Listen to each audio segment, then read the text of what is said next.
Hello, we have another Saturday food support group. Happy Saturday.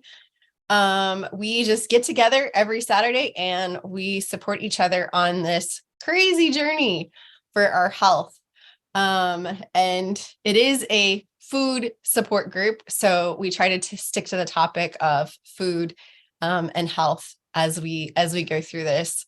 And today I really wanted to kind of give you permission to think differently. I think it's really hard for us because the way we got ourselves in this situation was just going about everything the way everyone else does, eating the man-made processed foods, the sugar and everything. And that's how we got metabolically sick and ill. And so we kind of tend to, in this community, be the zealot and go the opposite direction and yell from the mountaintops that we are against fruits and vegetables, that we are against this, we are against that, and that we are only focusing on that. And just as much as everyone is different, everything changes. And so I want to give you permission to think differently. I want to give you permission to say, you know what, this worked for me for a year, and this is working for me for year two. This worked for me for year two. This is working for me for year three. We are ever changing, developing, progressing humans, and things change. Not only is everything different for everyone, everything changes. And I don't want you to feel like you are in this box, that you can only do this. And I say this because I had an interview recently with another carnivore person, and they asked what I ate, and I something inside of me was like, oh, do I tell them? And I was like, no, this is my progression. I ate only meat and fat for a long time. And now every once in a while, I have sauerkraut. Every once in a while, I have a sweet potato. And I'm not falling back into mental illness. It's a miracle. It's amazing. Now, I did do an experiment and I had a white potato, and it caused me 24 to 48 hours of depression. And so I know, I've done my own experiment. White potatoes don't work for me, but sweet potatoes do. I haven't had a problem with sweet potatoes, but that's my experiment. That's not your experiment. So I just wanted to remind you guys that everyone is different, and that everything changes, and you have to find your way. And that's kind of the fun part, because it's not the same for everybody. It's different, and we get to explore this. How boring would this journey be if it was the same path? You'd be like walking on a treadmill. Oh, this is what I do. This is what I do. This is what I do every single day. No, it gets to change. You get to change. You get to progress. So just wanted to encourage you guys. And we're going to hear today from Jackie. Jackie, I would love to hear what's going on with you this weekend. I'm just all about the food, and I love what you said, because it's true. I've been a carnivore for 3 years and working on month 4 of my 3rd year, or I guess my 4th year. I don't know, however you say it. Anyway, the first year, absolutely strict carnivore, and most of the second year. But this last year, the 3rd year, I've added a couple of things that aren't carnivore that don't seem to bother me and I'm okay with. And one of them is avocado mayonnaise. And I like Chosen Foods brand.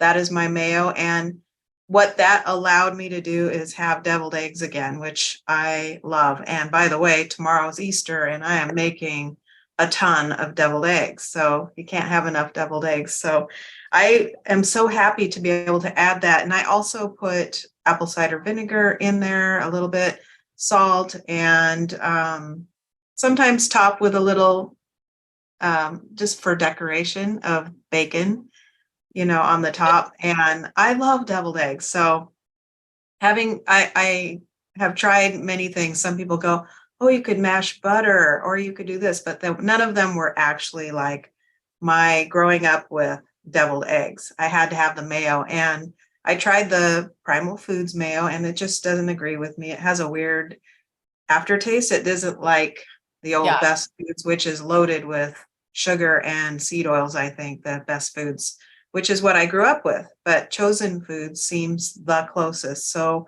I'll be doing that for Easter tomorrow, and I'm making 2 different hams. One in a crock Really? pot. Yeah, one I'm gonna do. First of all, it's from our half a hog that we bought. So Yes. I didn't go to the store and get spiralized ham or anything. These are hams from our hog, and they're not fancy or anything, and they're not very big. They're not like, you see these ones on the table and they're literally a foot tall, these hams that you could buy. Not mine. My one is a 5-pounder and the other's a 3.5 pound. They're pretty small. That's why I'm doing 2, because I don't know if one would be enough for everybody. So I'm doing one in the crock pot with just water, and just going to cook it that way. And the other one I'm doing, it's a recipe from Eat Happy, which is a low carb cookbook, and Eat Happy Kitchens, which is a friend of mine, Anna Vocino, does. And so I'm doing her Easter ham recipe, which I think you can get online. I'm not sure. But anyway, so I'm excited to see how the 2 different hams come out, but both are hams that I can have. Because let me tell you, everybody's going to have all the other sides that you normally would have, to include one of my favorites, which I'm not going to mention, but you eat it like this. You know what I mean? And I'm going to be like, I can't look at that. I can't have that, not wanting to have that. So, but anyway, I was just happy that you are saying, just because something isn't technically carnivore doesn't mean it's going to throw you off your game. But you do have to be careful, because you can get thrown off. So I was very careful in starting to add those things. And really, one thing that I would love to add, but I don't know if it would trigger me, is pickles. I loved pickles Mm. back in the day, as with when you're eating something. So I eat salsa that I make, and sometimes that has tomato in it, but I don't do a lot of that. So if it doesn't make me eat too much and just start craving all this other stuff, then I think it's fine, especially if there's no physical reaction. So that's What just my 2 cents. what do you think could be a safe way to test that out, to add in a pickle? I suppose if I had a couple slice, like how you have a sliced pickle, sometimes if I had a couple slices on my plate and I could eat those and not think about them all night, like there's more in the fridge or whatever. So I've had pickles in my fridge the whole time, but I just don't eat them. So, but I would love to add those. So, but I know me, and I know that I can go on a tangent with food. So I don't want to overdo, and I just want to go slowly with that idea. Got it. Got it. Thanks for sharing that with us, and let us know how that goes. If you do get a chance to experiment with pickles. I actually have the opposite with a lot of my clients. And what we do is we have a list. We have 3 lists of foods that we know are good for us, that don't trigger us, lists that are safety net foods for like a bad day, and then lists that are like red flag foods that we know are gonna, like, donuts and cake, and we're gonna end up on a 6-month bench. And so I honestly, most of the time, my clients have pickles on their safety net list, pickles and olives Good. and See, mustard. I think those would be okay, because they're pickled and not just, like nuts would be on the totally don't go there ever list. That's not good. I will Yeah. overdo every time, and I'll eat the whole bag or everything in the house till it's gone. Yeah. That's me. That's me with nuts. Absolutely. I Absolutely. like that idea of the 3 lists. I might try doing that first. And I really think it's important to kind of have that other person on the other end of the cord. I picture it kind of like going into a cave where you have the guide rope. And so you anchor yourself and you say, hey, Emily, tomorrow I'm going to add 2 pickles. Can you please check on me? Can you please just be this anchor for me to know that I can check in with you tomorrow? So whenever you do that, please know that I'm here for you, Jackie. Oh, thank you. I see Audra and Kathy and Tom. I could reach out to any number of you, and I know you would be there for me. Absolutely. Absolutely. Thanks so much for sharing. I really appreciate that. Julia says perhaps some dill pickle in the deviled eggs, but not all, but a couple. That's a good idea. All right, Monica, you wanted to add in on what we were talking about? Good morning. Yeah, thank you. So I started my keto journey in 2018, and probably about 2 years in, I was more ketovore, although that wasn't a term being used at the time. And then for the last 2 years, primarily carnivore. And I've been thinking over this last week while I was on spring break about how things were going. I had my labs done and I haven't finished looking over all the tests, but my A1C is still 5.9, and it's been 5.8 or 5.9 every year while I've been doing this. And I don't like that number. And I think in this last year, I became one of those people that just felt like I needed to carnivore harder. And I've been hearing that term a lot lately. You just need to do, you cut more, and it's just, for my sobriety, that's just not realistic. So I went back to about a year ago, I really started looking at the GAPS diet and reading about gut health. And so I made all of these things because, addictive personality, I was all in. And then I kind of did nothing with them.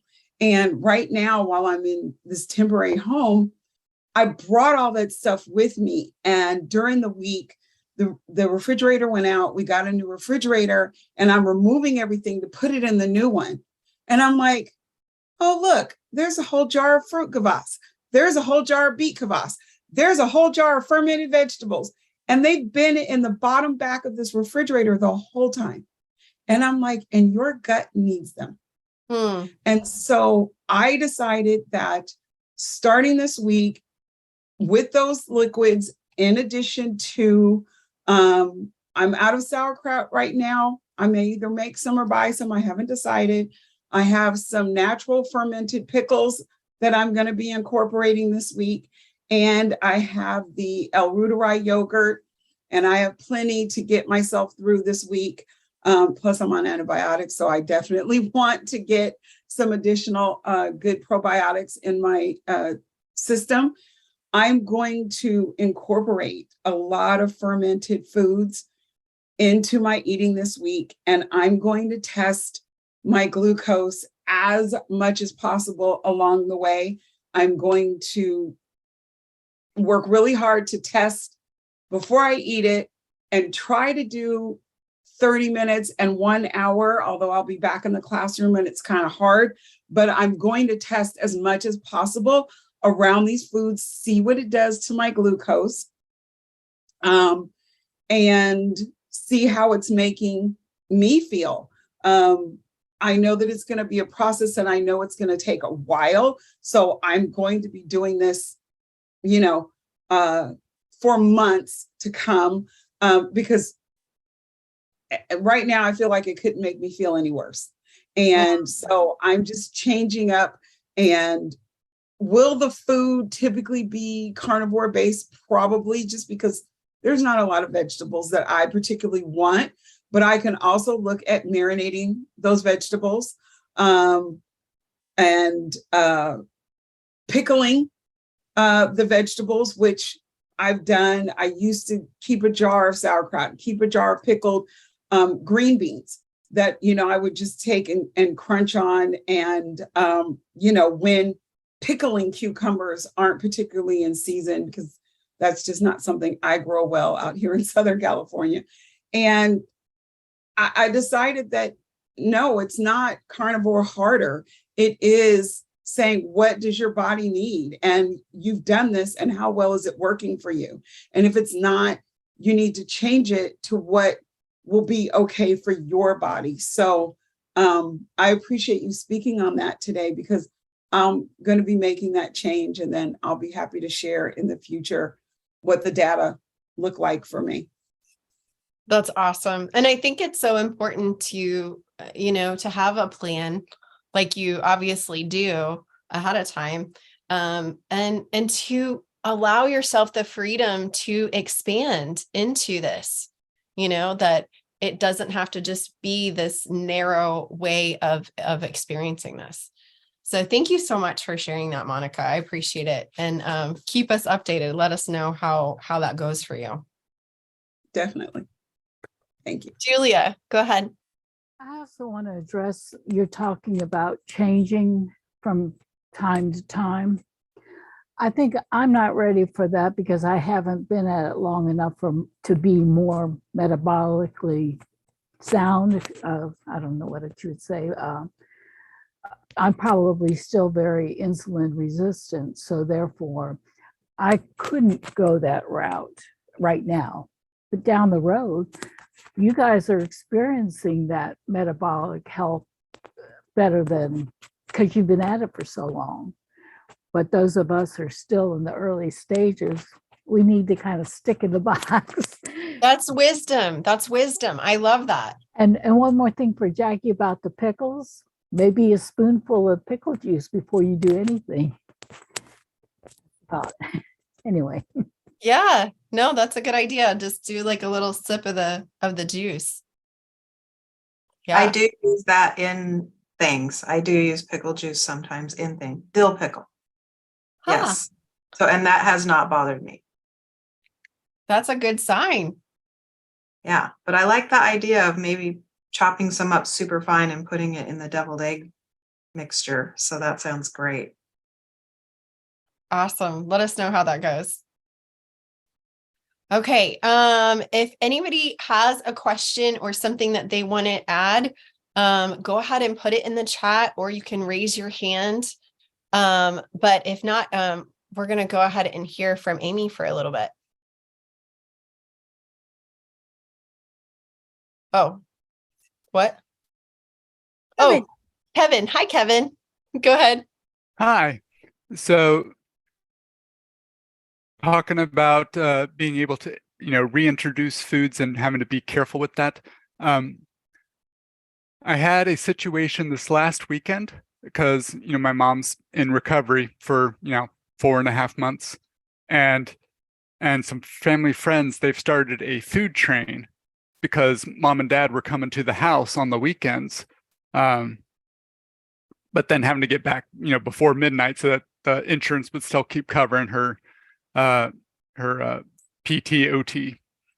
And so the friends had brought a chicken pot pie and a container of nut brownies. And then I stayed away from the brownies.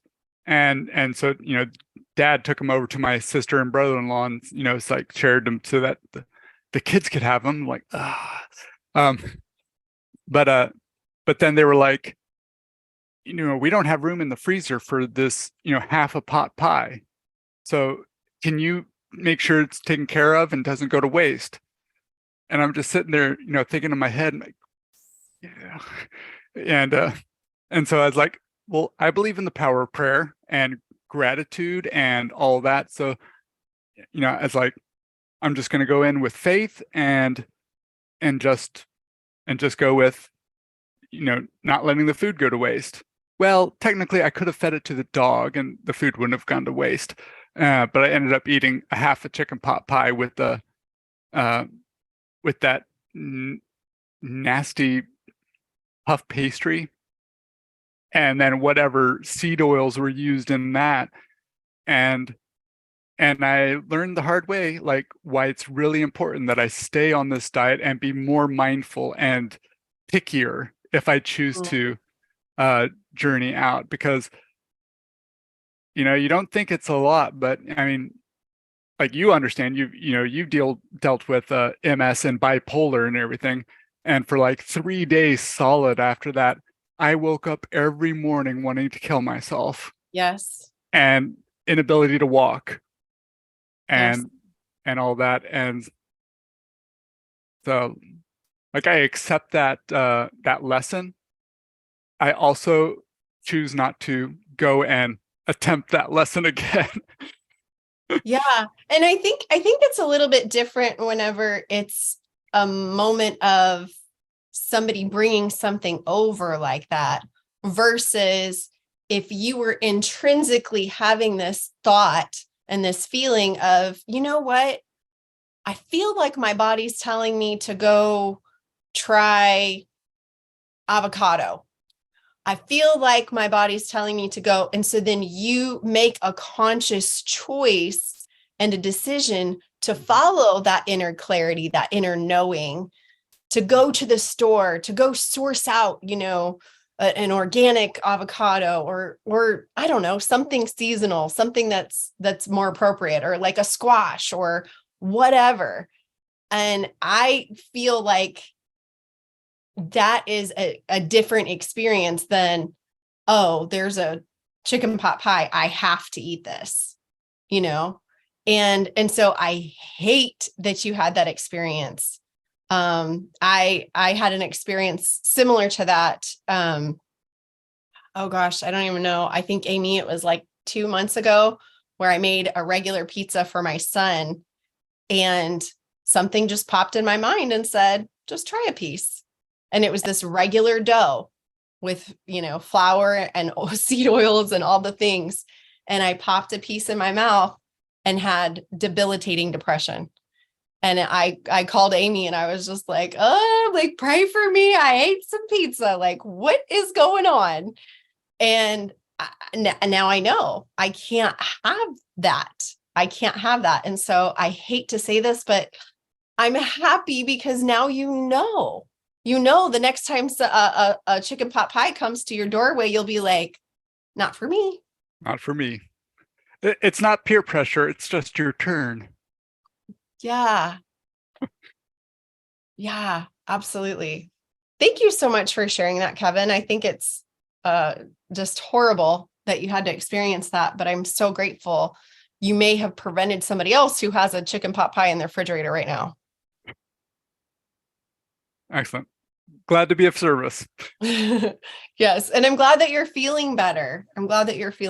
Yes. Absolutely. I have a friend who, she calls them a food injury. And the good thing about a food injury is that you can heal, and you can get that stuff through your system and gone and get back. All right. So Amy, you wanted to share something? Are you okay? I don't know if everyone's paying attention to the chat, but Larry is on a roll today.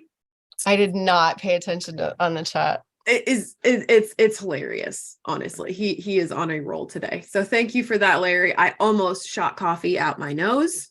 It was fantastic. So it's funny. If you guys noticed, things like happen in sequence. Well, this happened to me. Oh, it happened to me too, and it happened to me too. And you guys notice that? Like Monica said, the carnivore harder thing. How many of us have gone through the carnivore harder thing? Emily, your topic today was perfect. Thanks. Because, yeah, we just went on a trip, and we went to go visit my husband's family. And it's interesting. It's interesting. I think his mom is on her way to dementia. Mm. But the signs are so subtle that the people who live with her all the time just think it's her. But when we come in from the outside, we can see, some other things. It was an extremely difficult trip. Our whole family eats differently. And we've been doing that for 3+ years. And my kids have different food allergies. We have food sensitivities. We have food injuries that will come from consuming the standard things that most people eat. So every time we travel, it's really hard because we have to bring all of our food and I have to cook all of said food. And we can't just travel like a quote unquote normal family. We can't just run and pick up stuff from whatever fast food restaurant as a drive-through. Do that. I literally, my car was busting at the seams because we have to take so much food with us. And I took half of what I normally take because I was like, you know what? We'll just buy, the extra stuff when we get there so I don't have to pack so much stuff. It was rough. It was very rough. But on the whole, you got to do what's going to work for you. It can be very, very hard, but it is very, very worth it because we have eaten this way for so long. His mom finally, after 3 years, was like, well, you guys just eat meat, right? And now we're like, well, no, kind of added a few other things back in there. For different reasons. Because we did carnivore harder and it didn't exactly work. For several reasons. One being my body doesn't play nice, but we spent at least half of our time there trying to explain why we do what we do because they wouldn't stop asking. She wouldn't stop asking. And yet the other ones are like, I don't want to hear about it. I don't want to know about it. I don't care. And if you bring it up, I'm leaving. So it was a really weird dynamic the whole time we were there because she keeps asking, well, why can't you eat this? Why can't you eat this? Why can't you eat this? Why is margarine bad? Why is I can't believe it's not butter bad. And the rest of the family is like, I don't want to hear the answer. I don't want to talk about it. I don't want you to shove it in our faces anymore. And we're just like, the whole time we were just going, I don't know. I don't know how to balance this because, and then she would come up and hold something in your face and go, try a bite of this, try this. Noah has celiac disease. And she's like, why can't he just have pizza? And we're like, because he can't have wheat. This doesn't have wheat in it. She's a med aide. She works with people in a retirement home to give them their medicines and things like that. It was so exhausting. And yet through all of that, never once did I take a bite of whatever it was that she was offering.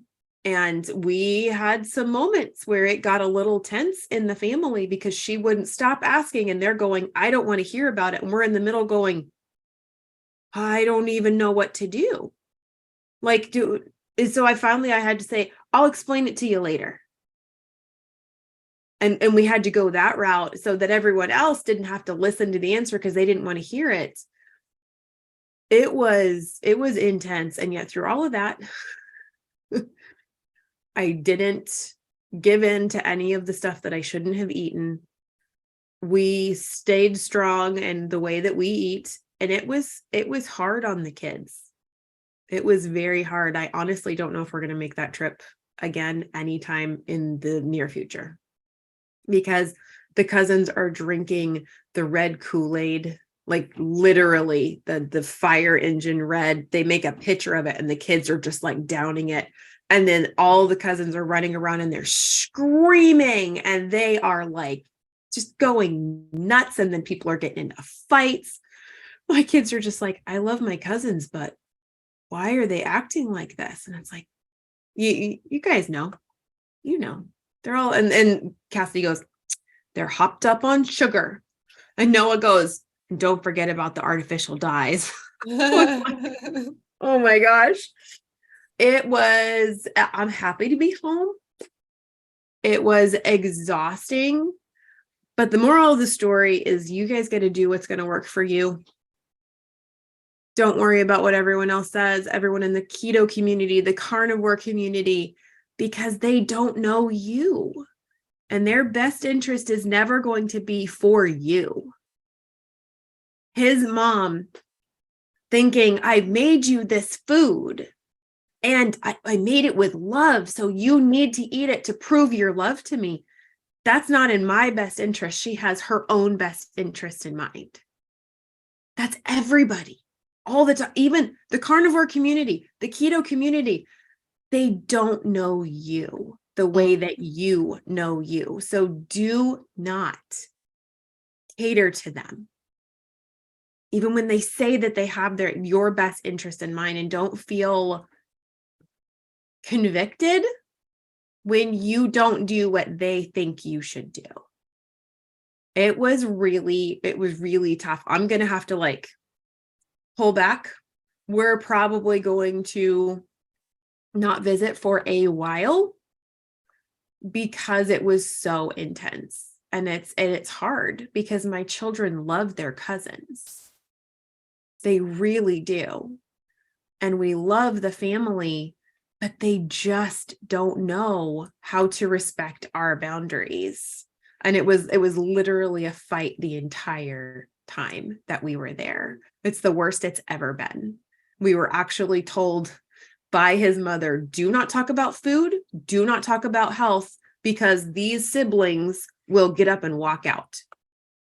They don't want to hear it. And then she kept asking us, well, why can't you? Well, why can't you? It was just like, oh my gosh, it just felt like such a recipe for disaster. But that's the confirmation that we just have to do what's right for us. Yeah. And it seems selfish sometimes. People don't understand, but if you have to add in some fermented foods, that's an okay and a really good thing for some people. For some people, for Kevin, probably maybe not the best idea for him to be adding those things in. I wish so much that we had the magic 8-ball to be able to tell everybody, okay, if everyone were to just eat this and you would be good, fantastic. But we're all individuals. And so that's why I love these people, these spaces that we're creating that get rid of the dogma. Yeah. Because we want to meet you where you're at. We want to support you where you're at. And we understand that everyone's on their very own individual journey. And we are trying to build a space where we can bring each other the hope, the comfort, and the support that's needed, and yet not get triggered by one another and not judge one another. So I'm so glad to be back. They were like, you could stay another couple of days. And I looked at my husband and I said, I need to be home on Saturday. I was like, I've got 3 meetings on Saturday and I need it just as much as everybody else does. I was like, plus I miss my bed. So, but that was, that was my extremely long, very good, but very trying trip. Tom, go ahead. I can't hear you. How can we not hear you? Oh dear. Nope, still can't hear you. Nope, still can't hear you. Oh, apparently you're going to have to type it all out now. Oh, man. Or you know what? Here, hang on. Let me put you in the It waiting was room. probably our comic relief too. Exactly. I'm going to put you in the waiting room and then let you back in. That might fix it.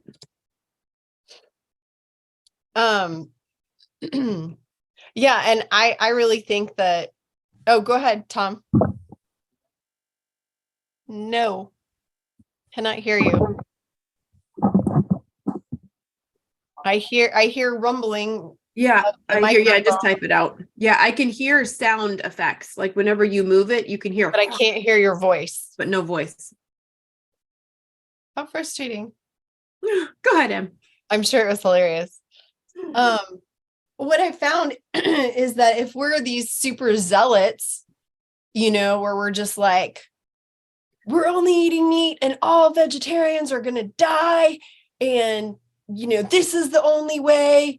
And this is the truth. And this is the light, and then whenever we need to, switch a little bit, it's like they're right there ready to go, see, what happened. And I really like the fact that I can go, you know what, I'm listening to my body, and it doesn't have to be this big confusing thing, because I died on this hill of it's only meat, it's only fat, that I can still have this conversation to say my body is changing and I'm changing, and this is where I'm at today. This doesn't have to be forever. Did he put it in the chat? I can't. Yeah, he said, Amy, you need to bring me next time that you visit your family. Oh gosh, that would be interesting. That would be funny. I'd be like, I brought my secret weapon. His name is Tom. You can talk to him, okay? Yeah, it was very good. It was very eye-opening. It just really helped to solidify my conviction to do what's right for me. I had that with my family too. So. Oh, we can hear you. Yay. I don't know what was going on. Yeah, I have same situation with my family. My brothers, they're the same way. When I start, even my son does that to me. So like he was actually looking at Dr. Barry and finding negative stuff on the internet for him.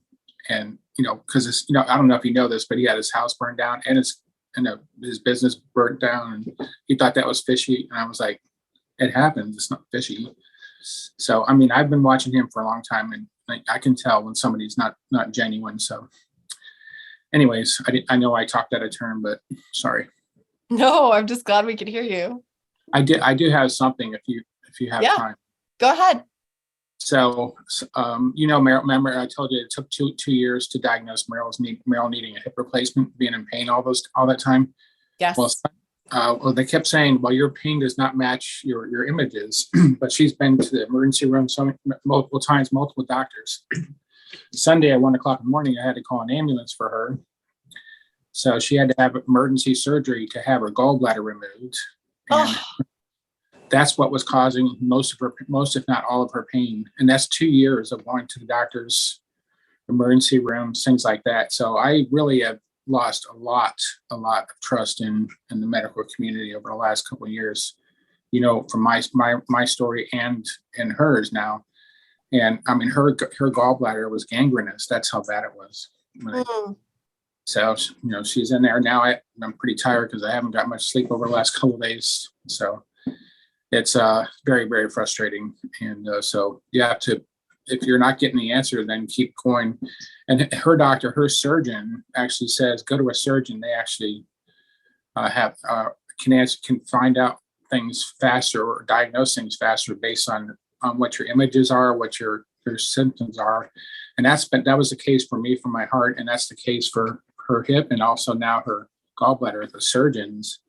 So the ones that specialize, not the ones that are taught this and have to follow insurance company guidelines and whatever, not their own practice anymore, but whatever medical practice they work for, they support, or they have to follow, like, even with COVID, not being able to do certain treatments that were successful, I just lost so much faith in the last couple of years in the medical community. So sorry to put a downer at the end there. No, I hear you. And I think it's really important to be aware that there are certain situations where they're guessing and they don't know. And we have to be our own advocates. So I'm so thankful that you guys got the care that Maris needed. Yeah. And we will add that to our list for prayers at the prayer meeting as well. And then I will answer the question that is in the chat. Belkis asked, good afternoon, everyone. I have a question. Does anyone have any idea as to why I am eating carnivore and fat strictly, why I am not losing weight? And I have eliminated dairy as well. Unfortunately, that answer could be 100,000 different things. But first off, carnivore is not a weight loss diet. Carnivore is a healing diet. And healing takes a lot more than we think it does. And for some people, food is all that's needed for their healing, which is remarkable. And for other people, they need food plus. Sometimes it's medications, sometimes it's other activities such as grounding, saunas, red light therapy. Sometimes it is so many things. It can be your environment alone. It can be your stress level. I'm actually discovering that with a lot of people that I work with, their stress actually plays a bigger part in things like their blood sugar and how high their blood sugar spikes. Stressful situations such as simply driving can raise your blood sugar more than eating alone, even if it's something that's a little carbier than maybe you should be eating. Stress and your environment really do seem to have a lot to do with affecting our health. So everyone who can think of any suggestion of what worked for you, go ahead and put it in the chat. I want to show you how many different avenues there are to finding what may work for you. And unfortunately, trying every single one of them one at a time may be your only option.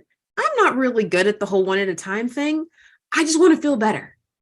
So if I have to add 5 things and then all of a sudden I feel better, I'm like, I'm just going to keep all 5 of those things for right now and I'll like mess with it later. Increasing mineral intake from Monica and fasting, says Tom. There is, like I said, the red light therapy, saunas, grounding for me is huge. I actually had a food injury while we were on our trip because we went out to eat and I was like, okay, I like asking, what do you use? What do you use? What do you have? And it was a salmon and a salad and the sweet potato, but the grill. And they were like, yeah, I don't know. We use real butter. It's fine. I'm guessing it was a seasoning that they had or something that was probably on the grill. I got it with no seasoning. Anyways, I ended up getting my food injury. And I woke up in the morning and I was just ready to cry. I was ready to bite someone's head off. And I was like, this isn't, I don't know what, I couldn't function. And the kids were like, hey, Mom, can we go outside? And something inside me said, wait, do you think maybe you should go outside too? Because you haven't grounded yet. And I just saw an ad for grounding that says that it is like the best antioxidant on the planet. And I went, wait. So if I got these seed oils or this, seasoning, whatever it is, and it's causing that oxidative stress in my body, why don't I go take the biggest antioxidant dose that I can get? Walked outside barefoot, stood in the sun, no phone, no nothing else, stood in the sun with my bare feet on the ground for 10 minutes. And I kept my hands up, as much skin as I could have exposed. I had exposed and I stood there. I was in tears. I felt so much better. So there's so many things that could be why you're not losing weight, because chances are food wasn't the only thing to hurt you. So food may not be the only thing to fix you. For a lot of people, it can be, but for a lot of us, it's not enough. Absolutely. See. And then we've heard of some people who lower their blood sugar and increase their ketones, and they started dropping weight. And then there's the random me, all I did was eat ribeyes. I ate fatty animal meat and animal fat. I ate chicken. I ate pork. I ate all the things, fat. and I dropped 120 pounds. But that's not typical. That, you know, the things that work are absolutely unique and absolutely have to do with you. There's no way to have a cookie cutter way. Unfortunately, I wish that there was. I really, truly do. And then there's some people who, if they eat the way that Emily eats, they gain weight because they tried it. We just did this whole big, you know, higher fat movement. And a lot of people were like, I did that and I gained 50 pounds. Mm-hmm. So for some people, it's so individualized that it really is going to come down to you as a person. What does your body specifically need? But you got to start somewhere. Yeah. So finding your next move is super important. Also, like when you go in the, let's say, YouTube and all of those gurus saying that you don't need absolutely anything else, they exercise, they do all kinds of lifting. I haven't lifted in a lot of years because of work and my energy levels, of course, and the way I've been feeling. And when I'm going to exercise, I'm just like a zero level, like very like an old lady starting up, and still I can't do it. I have no energy. And I wonder why do they like give you all of these things saying that carnivore almost is that they are so energized. They can do everything. That's why Amy and I speak up. That's why Amy and I share, because, you know, we're from the land of misfit toys, and it's not this eat meat and you will be healed, eat meat and you will lose weight. Because that is not what we're seeing behind closed doors.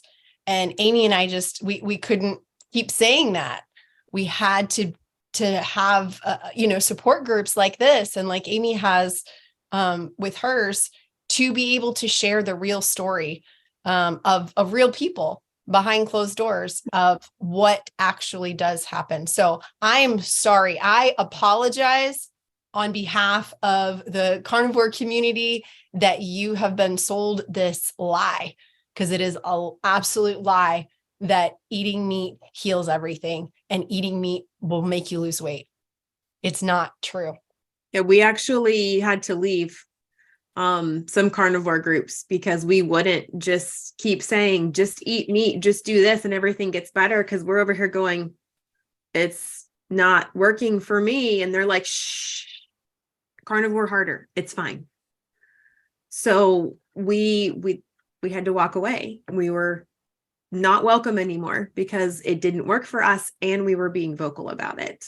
So that's why we do share what we share, because it doesn't work for everybody. And then you feel like there's something wrong with you because it's not working for you. Exactly, that's what I feel. I was about to ask that. It's possible that something is wrong with my body, something is wrong with me, because it works for everyone that I see on Exactly. TV, on YouTube. Exactly. Those are the only ones that are speaking up right now, which is why we are the ones that are speaking up now, and why we have a group of people who it doesn't always work for. And we've been shamed into being quiet.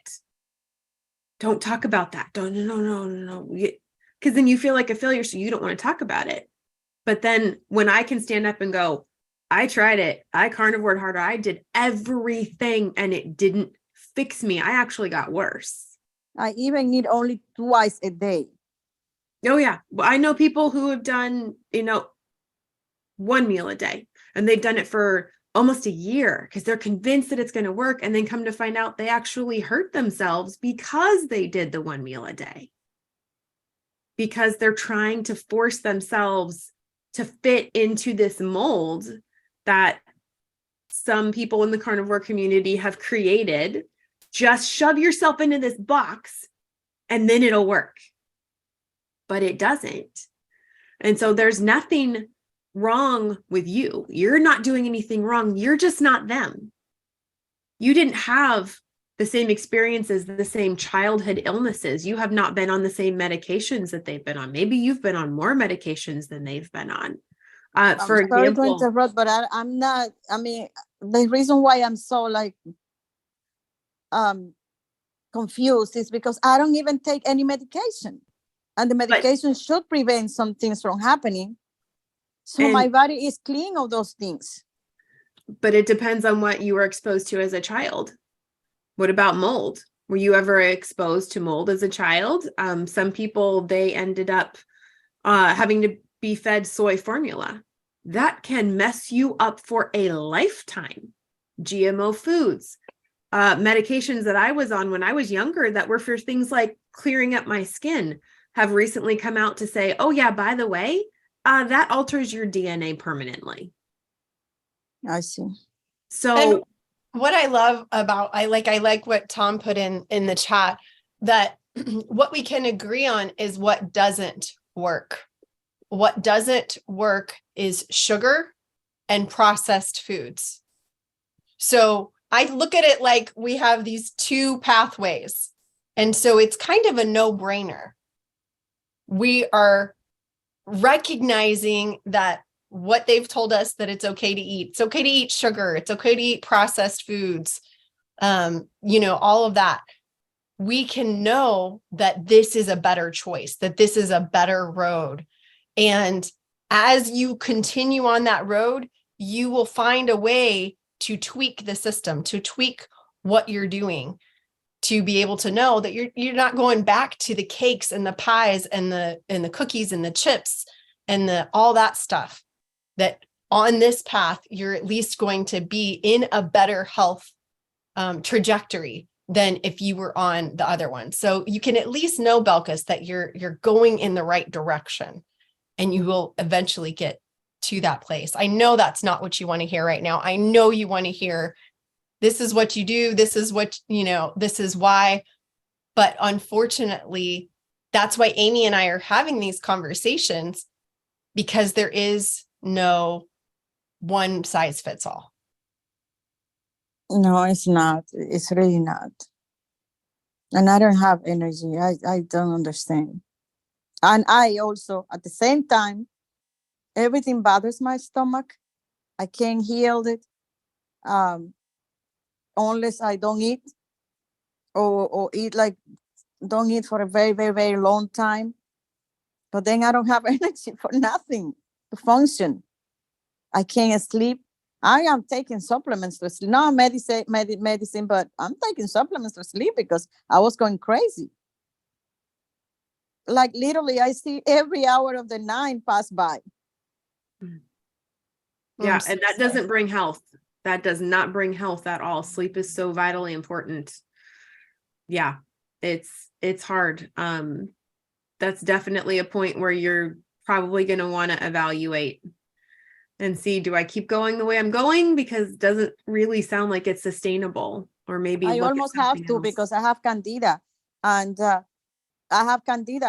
also if I eat carbs, I feel things crawling out of my nose. Nobody ever told me. I work with a lot of naturopath people in here where I live, and no one ever told me. They think I'm crazy. And I promise you, things comes out of my nose when I eat carbs. I don't know what it is. Mm-hmm. So when I go back to work, I might consider getting a coach or somebody that knows what they're doing to see if somebody can help me. Because I got to live a little bit before I die. Yes. Yeah. And there's a balance between fat and protein and on everything. Some people need the plant matter. I'm one person, I need plant matter. My microbiome in my gut does not function without plant matter. But it's which plants and how much of it. Is it fermented? That actually makes a huge difference too for me. So there's so much to it, to figuring out what's going to work for you. Go ahead, Em. Yeah. And I really think that it's important for us to say loud and clear, we don't know. None of us know. All we can do is our best, and to navigate this conversation and to do our own experiments to see what we do react to and what we don't react to. Because now you could give me every muscle testing, every skin sensitivity testing, every allergy testing in the world for a white potato and tell me you can eat a white potato. And I'm saying, thank you, but I don't want to experience depression for 24 to 48 hours. So I know. And so I think it's important for us to finally get to the point where we know ourselves, and that's the best that we can do. But thank you guys so much for this conversation. I really appreciate it. And I send love and send prayers to all of you that you will experience healing along the way. And healing is here to happen. I know that healing is here. Keep your focus on the best, because it's coming. I know it's coming. And I know that it's frustrating, but I wish you guys the best, and I will talk to you next Saturday. Bye. Thank you.